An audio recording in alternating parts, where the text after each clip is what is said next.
সবাইকে। তো দুটো খেজুর আর গরম জল এইভাবেই খেয়েছি। আজকে আর টাইম পাইনি বাটিতে সুন্দর করে সাজিয়ে নিয়ে খাওয়ার। তারপর ১ কাপ চা খেয়ে লেগে পড়লাম কাজে। বাড়ি রাখলেই তো হয় না, বাড়ি পরিষ্কারও করতে হয়। তুমি একটা বাড়ি করে দিলে, তারপর সেটা পরিষ্কার করলে না, তাহলে হয়ে গেল। তো যাই হোক, সামনেই পুজো, ভাবলাম যে ভালো করে একদম পরিষ্কার করে দিই, মানে ঘর ঝেড়ে নিই। তো এই দুটো রুম, বারান্দাটা আজকে ঝাড়ছি। আমি একা নেই, আমার সাথে একজন কাকু আছে। মানে আমার একার দ্বারা এত কিছু সম্ভব না। আর আমি যেহেতু একটু ছোট মানুষ, ওপরটা লাগালেও পাবো না, তো সেই জন্য কাকু এসেছে, একটু ওপরের ঝুলগুলো ঝেড়ে দিচ্ছে, আমি বাকি কাজগুলো করছি। এমনিতেও বাড়ি পরিষ্কার করতে আমার ভালোই লাগে। আর আমি কিন্তু প্রত্যেক সপ্তাহে এখানে এসেই বাড়ি ঘরদোর পরিষ্কার করি, তার জন্য অতটাও নোংরা থাকে না। তাও বছরে একবার ভালো করে ঝাড়তে হয়, আলমারির কাগজ পাল্টাতে হয়, অনেক কিছু করতে হয়। মানে আলমারিতে আমরা কাগজ পেতে রাখি, আমি তো খবরের কাগজ সব জায়গাতেই পেতে রাখি যাতে ধুলো না হয়।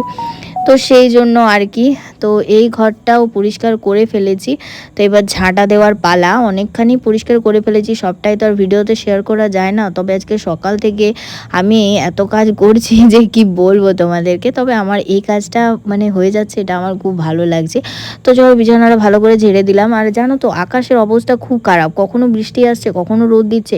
তো ওই জন্য জিনিসপত্রগুলো না ভালো করে রোদ খাওয়ানো গেল না। মানে অন্য বছর যেমন ভালো করে রোদ খাওয়ানো যায়, বছরে একবার জিনিসপত্র রোদ কিন্তু খাওয়াতে হয়, সেরকম হলো না। আর সোফার, তারপরে এই চেয়ার, সব কিছুর আমি কিন্তু আজকে চেঞ্জ করে দিয়েছি। মানে সোফাটা আমাদের ওই সাইডে থাকতো, ওই জন্য না জানলাটা খোলা যেত না, তাই জন্য আমি কিন্তু ওদের অ্যাঙ্গেলগুলোকে চেঞ্জ করে দিয়েছি। তো এটা ভালো করলাম কি খারাপ করলাম তোমরা জানাবে। দেন এখন ঘড়িতে 4:30 বাজছে, আর আমি চান টান করে খাচ্ছি। অনির্বাণ আজকে আমার জন্য চিকেন এনেছিল, ও আমার জন্য ওয়েট করছিল যে কখন আমি চান টান করে ওর সাথে একসাথে খাবো।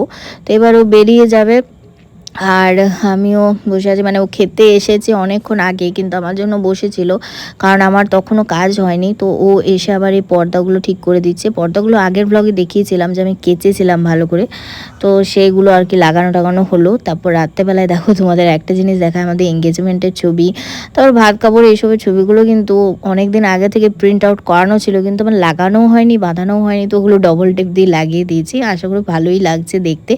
আজকে কিন্তু মুডটা অনেক ফ্রেশ লাগছে, কেন বলো তো? ঘর পরিষ্কার থাকলে মুড এমনিই ভালো লাগে। তো টাটা সবাইকে, কেমন লাগলো জানি।